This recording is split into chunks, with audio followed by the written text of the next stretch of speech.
Hello, and welcome back to the Furry Presidential Podcast. My name is Neil Fox. I am the president of time and space and of the furry fandom. And with me, as always, is my partner in love and in life, Link Labrador. Hello. Today we are talking about a rather interesting topic. Yes, and no need to beat around the bush. Trans rights are human rights. They are. There is no ambiguity, no, except, no. The topic today is transgender issues, and talking about the different setbacks that we have had in the recent couple of months. We were just talking about how social workers in, I think it was Florida or somewhere, are not supposed to, what was it? So, Mitch McConnell wants to legislate how social workers in schools handle the trans issue. Basically, he wants any child that has come out as trans to be immediately reported to their parents, and any federal social worker to not state it's normal to be trans. Wow. I didn't know it was possible for me to hate Mitch McConnell even more than I already do. That is terrible. And this is why we can't let a single set take over both the House, the Senate, and the presidency. I don't care what side of the aisle you're on. We need balance. Yes. We need the left and the right to be fighting among themselves, so they leave us the fuck alone. Fair enough. There's political gridlock. Nothing gets done, and everything's a lot more peaceful. Can we get back to gridlock, please? I mean, I don't like the government not being able to do good things, but not being able to do bad things is a step in the right direction. Well, the government does good things, the government does bad things. At the end of the day, the government can't be allowed to do anything right now. Wow. Because I don't trust a damn soul. Yeah. Well, they have not earned our trust. They have... Their approval ratings somewhere, in hell with Beelzebub and the devil. The bar has been lowered so far. Wow. And even James Cameron can't find it anymore. Oh my god. Well, and there's been all kinds of these, bathroom laws and people trying to, legislate, oh, well, you have to do it this way, you have to do it that way. And it's like, oh my god, let people live their lives, please. This should be a conversation between the person, their doctor, and their counselor. This should not be a discussion between, I'll give you an example. I come from a family of very conservative people. And it was very obvious from the time that I was a young teen that I was gay. It was very obvious to anyone with eyes. But I didn't know that I was gay. And my family, my understanding is they figured it out, but they just didn't say anything because they were like, oh, maybe he'll grow out of it. Maybe... the child who loves musical theater, speaks with kind of a nasal voice, like... I mean, I like men, I like women, I've had boyfriends, I've had girlfriends. I don't really give a shit. I'm a bit of a hoe. I don't care. Right. Well, it's, the joke that we always come back to is the TikTok of, people always ask me if I'm straight or gay. Straight? Gay. In fact, I'm a strange puppy creature that just wants attention. Yes, exactly. But, to get back to my story, if it was obvious when I was like, let's say 13, 14, it was obvious that I was gay. And ironically enough, a lot of these things that are like stereotypically gay, I didn't know that those were stereotypical, which is very funny to me. Nature versus nurture and all that type of stuff. I always love doing, feminine, quote unquote, crafts like, crocheting or knitting or quilting or whatever. And it was just, oh, he must be gay. It's like, what? Yes, but, if hypothetically, if, some school counselor had come to my parents when I was, 13 and said, oh, this child is gay, that would have caused so many problems. Yeah. That would have caused so many problems. The mental abuse, the emotional abuse that I suffered was bad enough when I came out at the age of 20 years old. If I had been 13 and had to live in their house for another couple of years and had no choice to live in their house, like when you're that age, you don't have the option to leave. No. You don't have the option to just say, oh, well, this is an environment that is not helpful to my mental health, so I'm just going to leave. How about if let's say that the kid and the counselor talk about all the transgender, the being transgender and all of that, and the child says, look, please don't tell my family because they're all extremely conservative, Mormon, for example. Oh, jeez. Yeah, that's a great combination right there. Yeah, no, that would be really, really bad for the child. It'd be the equivalent of a Muslim family figuring out that their female daughter is having sex with boys before they're married. Yeah. We're talking that level of bad shit gonna go down, sonny. Yeah. Yeah.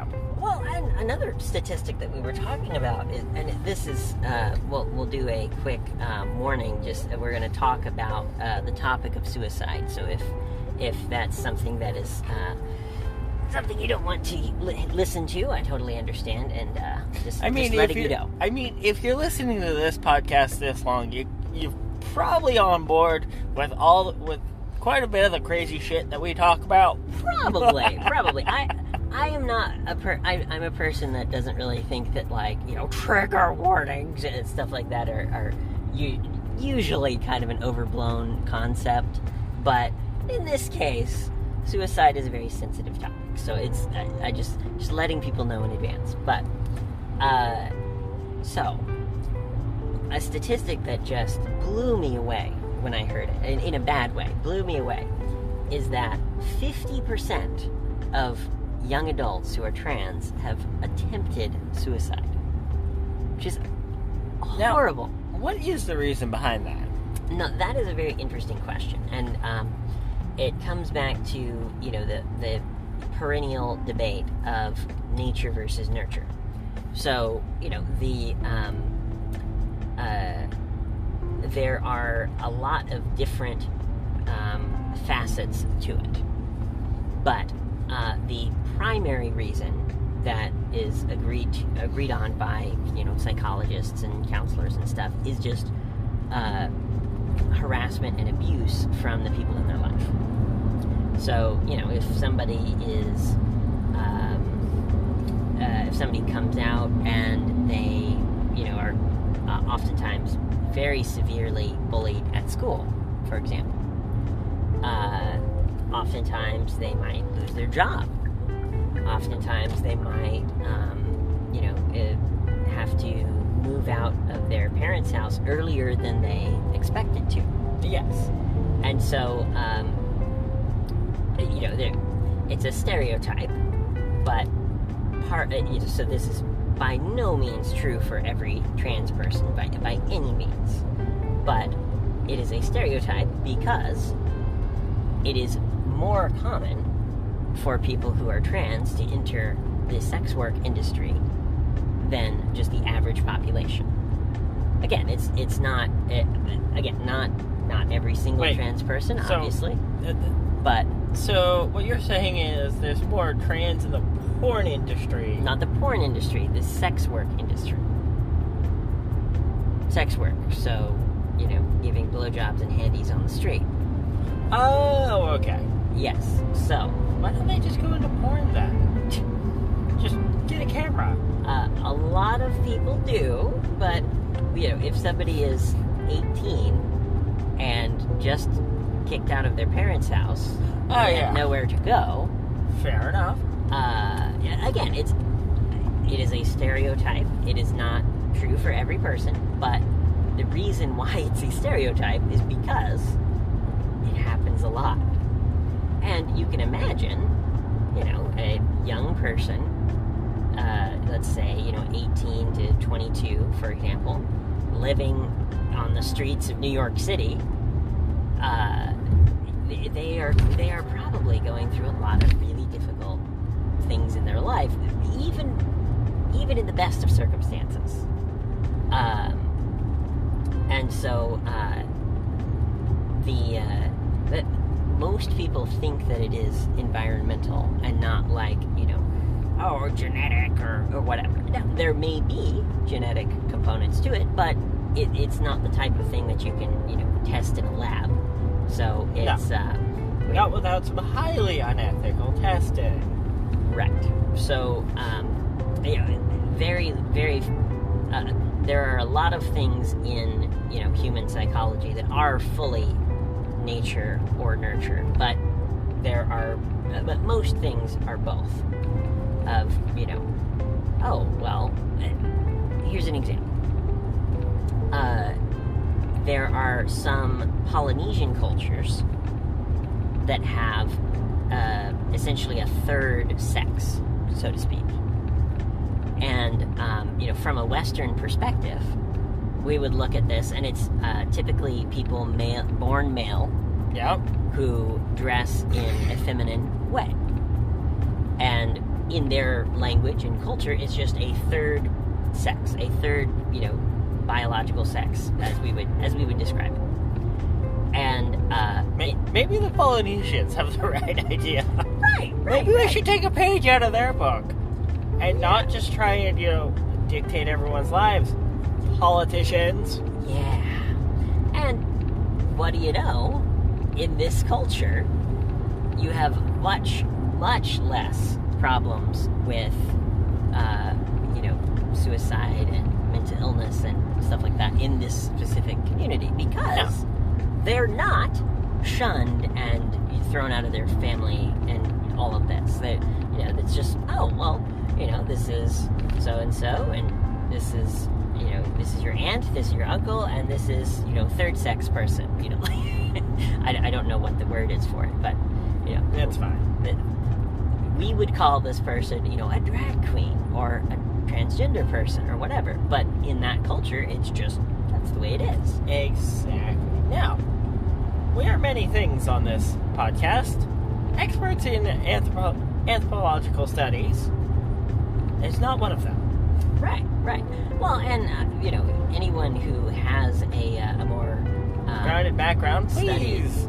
Perspective, please, contact us, and we would love to have you on the show, because these are issues that are really important, and, you are not trans, I am not trans, and so... I'm never gonna understand that. I'm gonna be blunt. I'm never gonna understand it. I'll respect it to some degree until you get violent about it. Right. Well, like with anything else, respect and compassion and kindness are the way to go. It's people get all bent out of shape of you have to do this, you have to do that, and it's like, no, just be kind to each other. Work with each other. Yes, let work people with make each their other. own choices. Oh hey, guys, it's not about the left or right. It's about what's best for the community as a large. Yes. Working together is the one thing our politicians don't want us to do. So, you know what? Let's ignore what they have to say. Work together, and let's vote these fuckers out. Yes. There are so many more of us than there are of them. There's so many more qualified individuals than they currently have. Yeah. I've heard it put this way. The houses of Congress, the houses of the Senate, are just unqualified idiots yelling at each other. Pretty much. If Zuckerberg has to explain to the Supreme Court how you make money off of ads, and Zuckerberg is our voice of fucking reason, we're all in trouble. Jesus. Oh my God. We're in trouble. Wow.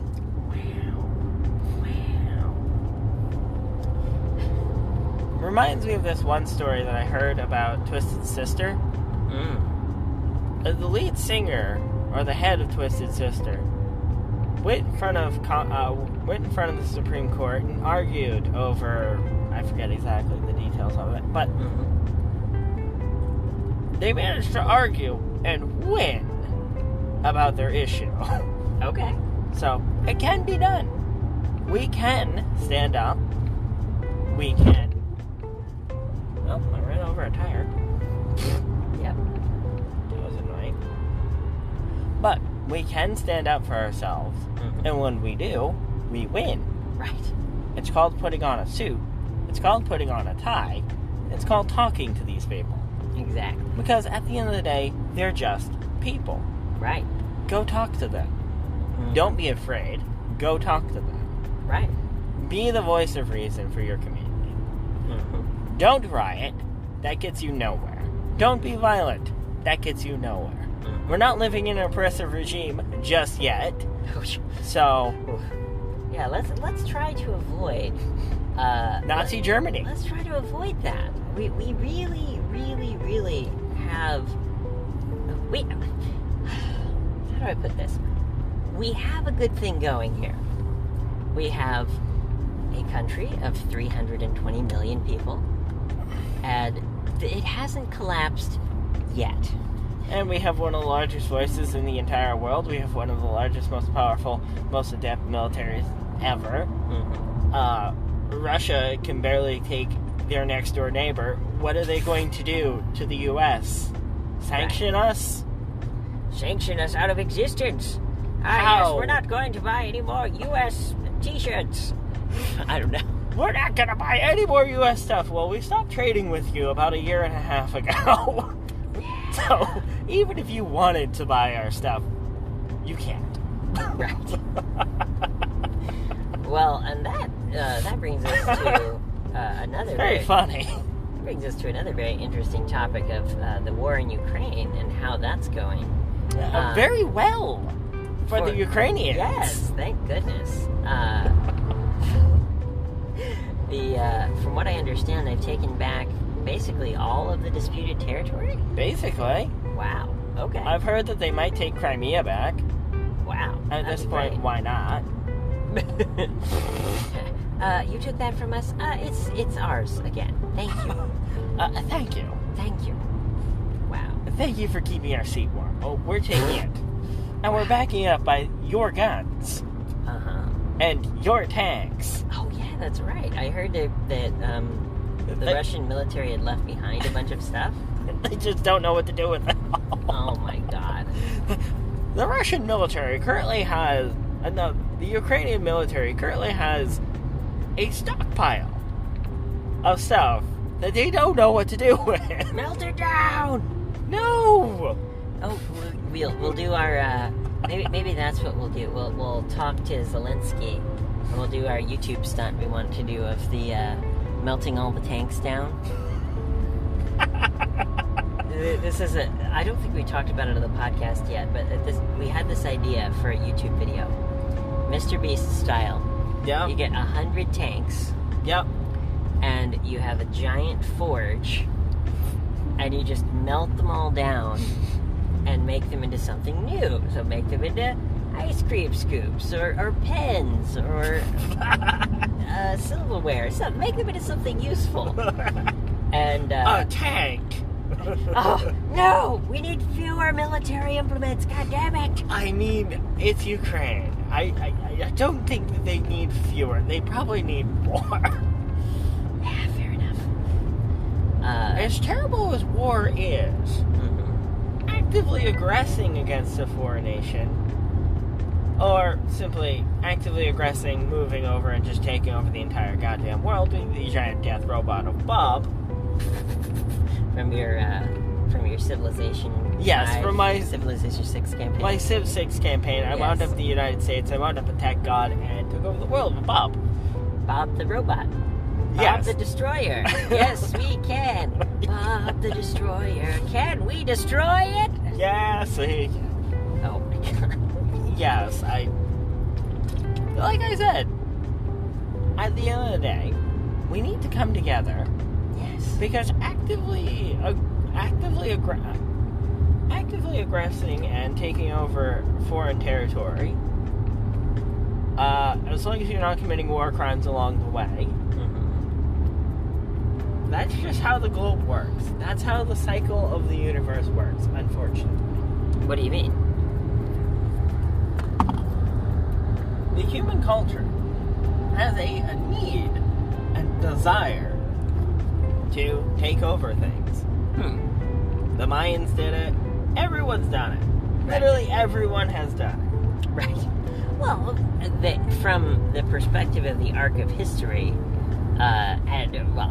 depending on who you ask, the arc of history is bullshit. But from the perspective of the arc of history, from the perspective of a, civilization view, the world has kind of moved past this, land is important for economic development. Yes. You can have a tiny little country like Malta or whatever, and it's got as big of a economy as like an African nation. It used to. Or you could just be Venice and just have all the trade routes in the world. Exactly. And just become a mega corporation. It's fine. Exactly. And we as an example, we haven't had a world war in 70 years now. Yeah.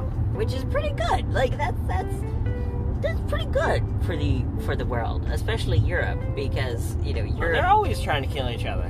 Europe used to have a war. I think, if I remember correctly, It's like every other weekend. If I remember correctly, there was a period of 500 years. A 500 years war, yes. That there was an active, major war on the European continent, during this entire time. Yeah. With, only a few little, breaks in between. And, that doesn't happen, at least in Europe, anymore. No. Thank God, because... I mean, Ireland was at war with the British for 800 years. Jesus. Basically. Of course. The United States was war with Britain for what? Was it 3 or 4 years during the War of Independence? It wasn't very long. I don't remember exactly, but hold on one second. We will go to a commercial break, and we will be right back.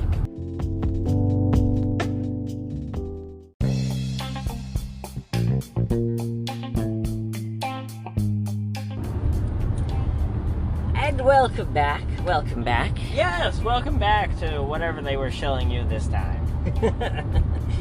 Do we have any other sponsors for this episode that we need to talk about? At the moment, no. No? Okay. No.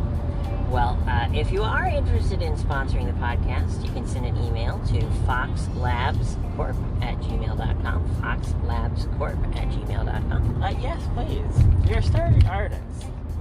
Yes, we're starving. How could we possibly afford Panda Express? Exactly. Not a sponsor. Panda Express without more sponsors. Well, we've also upgraded the name brand ramen, so we're doing all right. Oh yeah, we upgraded from generic Walmart ramen to name brand. No, again, not a sponsor. We watch way too much TikTok. You watch way too much TikTok. Hey, I get all the weird stuff on TikTok. It's fine.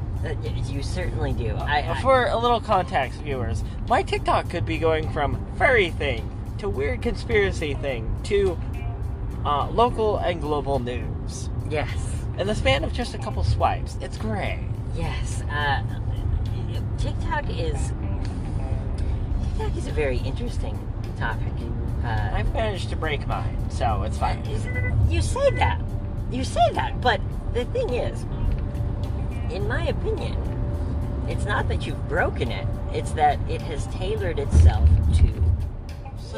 Such a weird, so weirdly specific. Yes. This is what the algorithm on TikTok is so good at, and what, YouTube and Facebook and all these other companies are like scrambling to do now. Is like, for example, I'm sure you've swiped through the different shorts on YouTube from time to time. Oh yeah, and there's a whole like Mario Odyssey shorts, like where Mario just becomes evil and resurrects Ganon, sure, takes over the world. Sure, but yeah. I can attest that despite the fact that YouTube has way more information about me, because they have all of my Google data, they have all of my data from watching YouTube for 12, 14 years now, the Shorts algorithm on YouTube is not nearly as good as TikTok. And it's strange that TikTok is so good at pinpointing your interests so quickly. I mean, at this point on YouTube, I've more or less stopped using my main account, and I just use the corporate account for everything. Oh, okay. I use the Fox Lab Corp on everything these days. I don't even use my main. Indeed. But, so here's an interesting question. Yeah?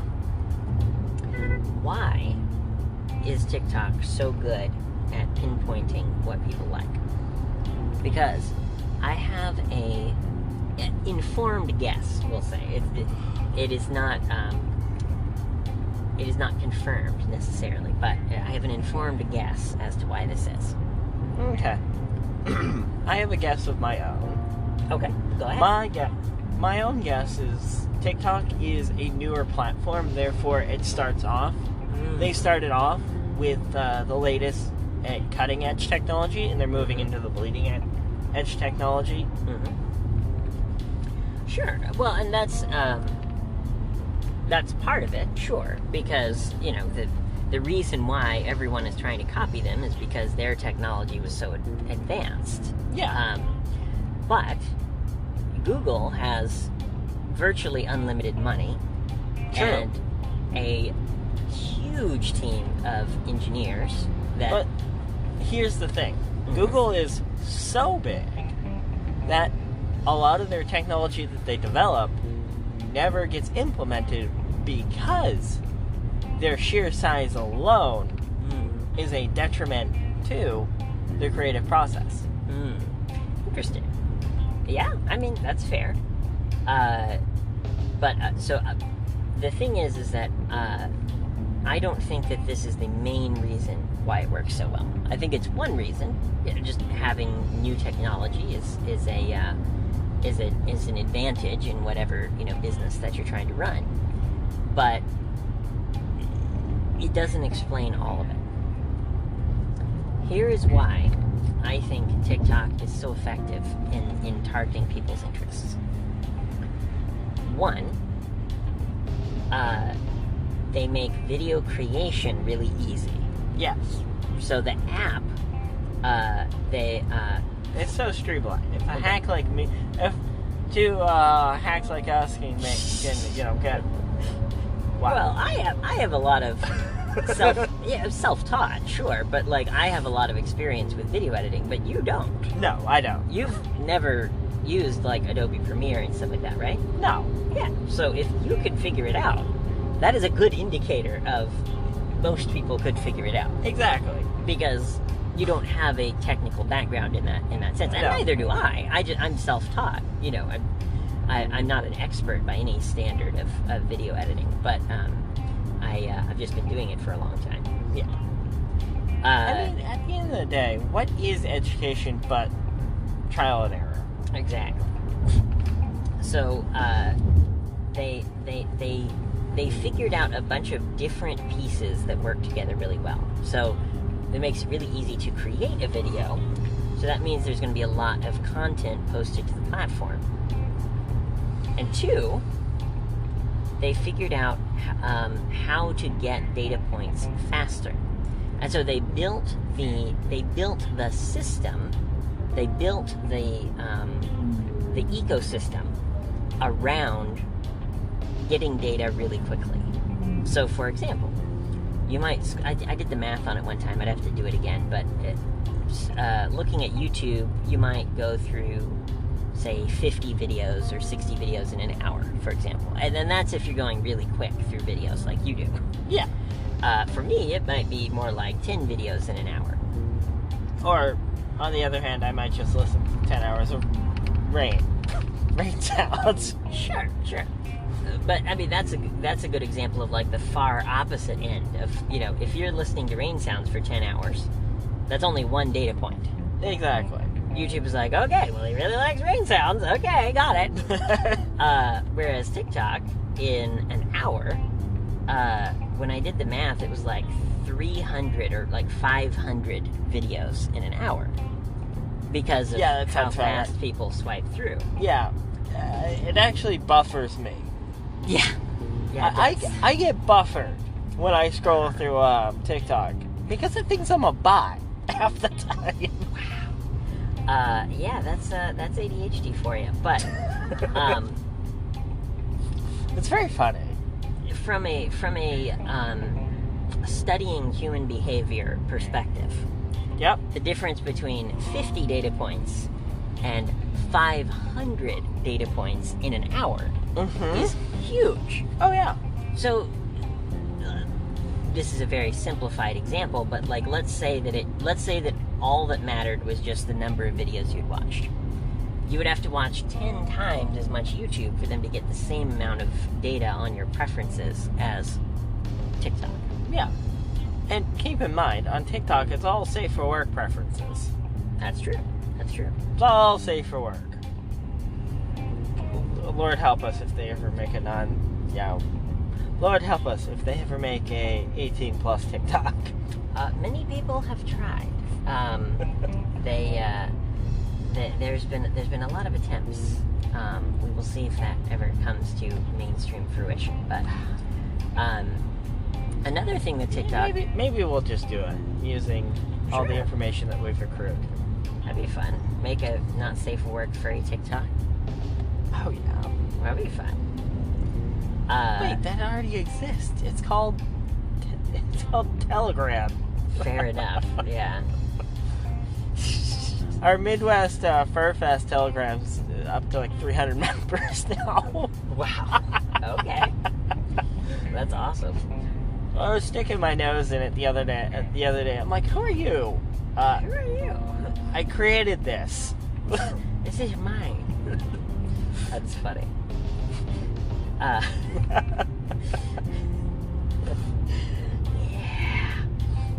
Yes, audience, if you hadn't figured it out. Furry, gay, and definitely up to party. Oh my. Yes. Oh my. Well, that's what furry conventions are for. Heck yeah. It's so funny. People, you meet people sometimes. I think who are like totally normal. You meet people sometimes who are like, I don't understand why someone would spend, $5,000 on a furry suit and then $1,000 to go to a convention. It's a lot of money. I'm like, yeah, well, how not safe for work of an explanation do you want? And they go, oh. It's very funny. Yes. How much time do you have? Yeah. And what's your tolerance for not safe for work? Yes, because I could go into great detail, but most people asking that question don't want great detail. Most people asking the question don't understand. Yes, otherwise they wouldn't ask the question. But Yeah. it is, It's like football fans.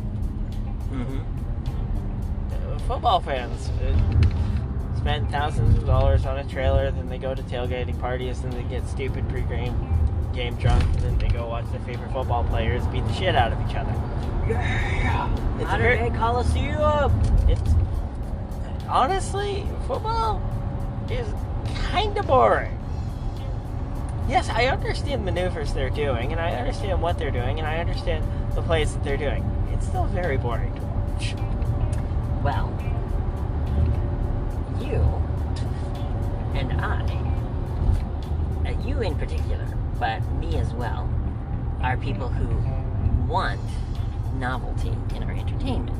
Yes! And another reason why TikTok is so effective is it has an element of randomness in the algorithm. It has much more randomness in the algorithm than Facebook, YouTube, and Twitter. Well, that's why I hang out on PlanetSide so often, is because the encounters that you have is akin to a D&D. It's just a D&D campaign. On PlanetSide? Yeah. Okay. It's one part D&D campaign, one part MMO, RPG, RTS. I can go down the list. By the way, I'm working on a new initiative right now of getting one of my buddies' outfits up there in the rankings. So if anyone out there who plays PlanetSide wants to come join me on my odyssey of building up, M3VS2? M3VS2. Anyone that wants to come join us on our odyssey, we're about 16 members strong. And growing. And growing. But anyone out there that wants to come join us, feel free. There you go. Wright Brothers. We're driving past a sign that says Wright Brothers. How exciting. Yes. You can fly just like the Wright Brothers in PlanetSide. Yes, you can. So here's an interesting question. I Yep. know a lot of multiplayer games are very strictly against mods, but can you mod your character in PlanetSide to look like a furry? It's partially done for you. Oh. There are helmets that allow you to have cat ears. Oh my god. You can't really mod PlanetSide. You can add. I mean, you can and you can't. You have recursion. You have the recursion app, which is just a stat tracker, and you can affect and adjust your in-game HUD, and it also adds different sound effects. Say you blow a bunch of people up with an orbital strike, for example, it will go something like Mega Kill, Monster Kill, Pentakill, something like that. Okay. Or you could just have GLaDOS yell at you. You could have GLaDOS? Yes! That's awesome. There's a GLaDOS voice pack. There's a whole bunch of voice packs that you can add. Oh my god, that's awesome.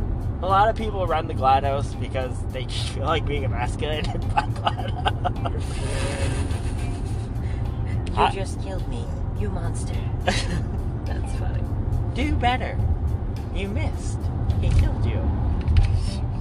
I want to see if there's an Ira Glass voice pack. If there's not, then I will make one. Hello. I'm Ira Glass.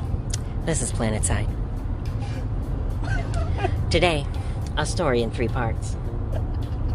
Part 1. Or no, so a story in 3 acts. Act 1.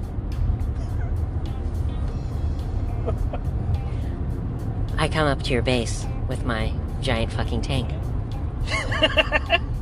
Part 2. You die like a little bitch. Part 3. Get pwned, noob.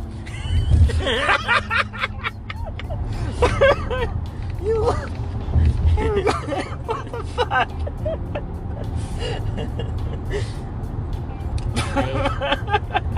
I love NPR so much. We love taking the piss out of it on this channel. Yes. These because they deserve it. They deserve every ounce of honor, respect, And ridicule. and ridicule. They just deserve it. I'm Ira Glass. This is Planetside. Don't die, dude.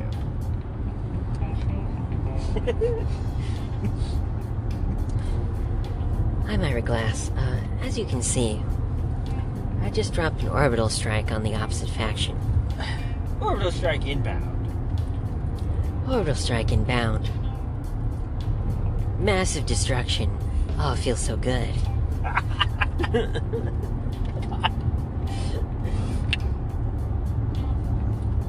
Wow. So what are some things that you would do if you were in charge of Planetside? What would be if you were gonna give some advice to if you're gonna give some advice to Daybreak Games? What are some things you would do? Well, I would make sure that there was a developer and playtester for each of the factions. Because Vanu doesn't have one. Oh, wow. They keep nerfing the shit out of Vanu weaponry. Okay. They don't have a playtester? Not really. Jesus. So, I would make sure that there was a playtester for each of the major factions. Mm-hmm. Right. Which there's 3 of them, right? Yeah. Okay. Technically 4. 4? Okay. The next thing I would do would be... The next thing that I would do would be limiting the size of the outfits to 2,000 members per outfit. Interesting. Okay. Because everyone kind of groups up into one major outfit or another, and it just creates this monopoly, and it creates, these cults of personality. And too much standardization within an outfit. Especially with standardization with tactics. I mean, you can standardize the tactics to some degree, but at some point you go, oh, it's so standardized, oh, you have to do it this way, and you have to do it that way, and I'm not gonna, you're gonna cause problems. Right. You're gonna cause problems by causing too much standardization. Okay. Because there's so many tactics, so many things that you can do, that most of them never get used anyway. Wow. Okay. Interesting. But again, I've been around forever. Forever. Actually, I've been playing Planetside for about 5 years. 5? Oh, really? Yeah. Oh, okay. I dug up some of my old accounts, and they date back way back. Wow. Okay. I had forgotten how far back. Got about... I personally have about 5 Daybreak accounts. Oh, wow. Took me a little while to figure out which one was my main account. But no, I went on the recursion tracker. I'm like, my original tune was like 2014 or some shit. Wow. What? Interesting. I didn't know you had been playing it for that long. That's interesting. No. God damn it, stay put. But yes, my newest... other things that I would do, if I had the power to do it, would be more community outreach.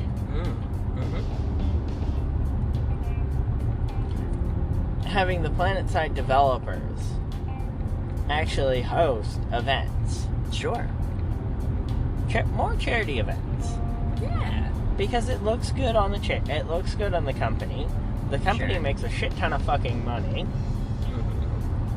Because with charities, you can have your employees, you can have the volunteers feel good. You can gift them with all kinds of crazy in-game stuff, which costs virtually nothing to produce, by the way.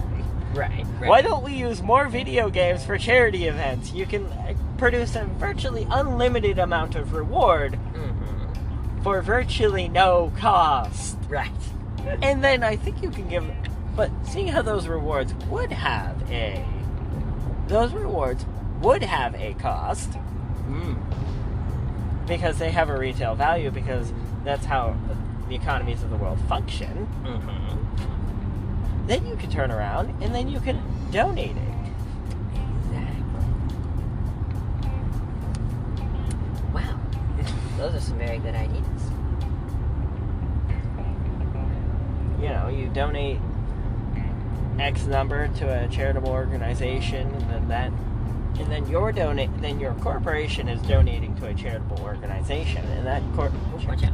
and then that charitable organization has something to hand out Exactly. for a profit. Right.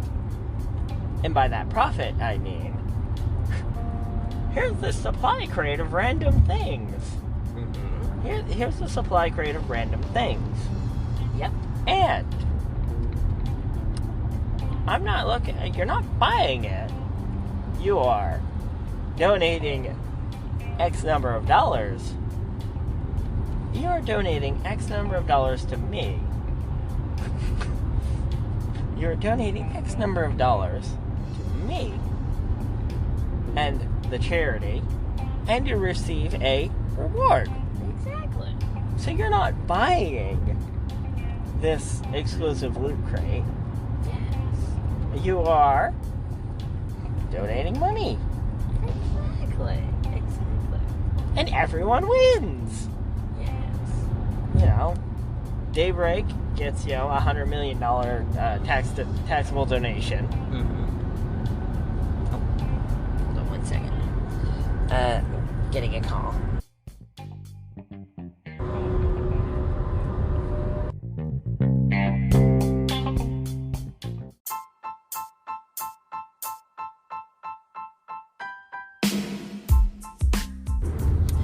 Well, and it just got a call. Sorry about that. Always good when I get a call during recording a podcast. Oh, yeah. But, so, lots of ideas for how we can, Improve the world. how we can improve the world, how we can do good.